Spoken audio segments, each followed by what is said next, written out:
1990 میں تہران فضا میں نعرے گونج رہے تھے، مرگ بر امریکہ، مرگ بر اسرائیل۔ ایران کی گلیوں میں انقلاب کی لہر دوڑ چکی تھی، شاہ ایران فرار ہو چکا تھا اور اب آیت اللہ خمینی واپس آ چکے تھے۔ ایران اب ایک اسلامی انقلابی ریاست بن چکی تھی۔ یہ وہ لمحہ تھا جب اسرائیل اور ایران کے تعلقات مکمل طور پر ٹوٹ گئے۔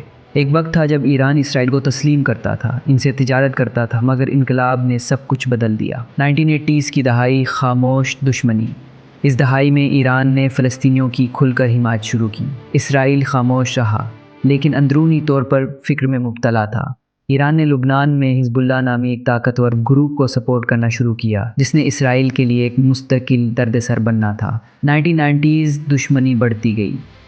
ایران نے اسرائیل کو ایک ناجائز ریاست کہنا شروع کر دیا۔ اسرائیل نے ایران کے ایٹمی پروگرام پر اعتراضات اٹھانے شروع کیے۔ دونوں ممالک ایک دوسرے کے خلاف کھلے عام بیانات دینے لگے، مگر جنگ اب بھی پردے کے پیچھے جاری تھی۔ 2000s پروکسی وار کی شروعات۔ یہ وہ وقت تھا جب پروکسی وار کھل کر سامنے آنے لگی۔ ایران نے عراق، شام، لبنان اور فلسطین میں اپنے اتحادی بڑھائے۔ اسرائیل نے بھی دباؤ بڑھایا، انٹیلیجنس آپریشنز تیز کیے اور ایرانی سائنسدانوں کو بھی نشانہ بنایا۔ 2010 خطرناک کھیل۔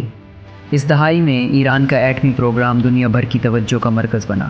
اسرائیل نے ہر فورم پر ایران کو روکنے کی کوشش کی۔ ایران نے بدلے میں حماس، حزب اللہ کو اسلحہ، تربیت اور پیسہ دینا بڑھا دیا۔ جنگ میدان میں نہیں، دماغوں اور نیٹ ورکس میں لڑی جا رہی تھی۔ 2020 براہ راست حملے، براہ راست خطرات۔ 2020 میں اسرائیل نے ایران کے ایک مشہور نیوکلیئر سائنسدان کو قتل کر دیا۔ ایران نے عہد کیا، ہم بدلہ لیں گے۔ 2024 اسرائیل نے شام میں ایرانی قونصل خانے پر حملہ کیا۔ یہ وہ لمحہ تھا جب سایوں کی جنگ حقیقت میں بدل گئی۔ ایران نے پہلی بار براہ راست اسرائیل پر میزائل برسائے۔ دنیا حیران رہ گئی، کیا یہ تیسری عالمی جنگ کا آغاز ہے؟ اخبارات کے ہیڈ لائنز چیخنے لگے۔ 2025 ایک لمحہ خاموشی کا یا اگلا دھماکہ۔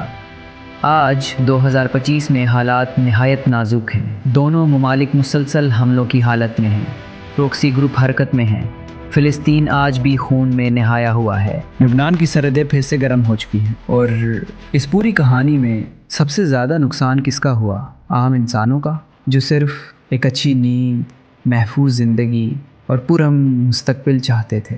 اور ہم یہ بات پوری دنیا کو بتانا چاہتے ہیں کہ ہم ایران کے ساتھ کھڑے ہیں۔ جو کچھ ایران کے ساتھ ہو رہا ہے وہ غلط ہے۔ یہ صرف ایران پر حملہ نہیں، یہ ایک قوم، ایک نظریے اور ایک وقار پر حملہ ہے۔ ہم ہر اس آواز کے ساتھ ہیں جو ظالم کے خلاف اور مظلوم کے حق میں کھڑی ہے۔ ایران تنہا نہیں ہے، ہم سب ایران ہیں۔ مزید سچائی پر مبنی کہانیوں کے لیے لائک، سبسکرائب اور فالو ضرور کریں۔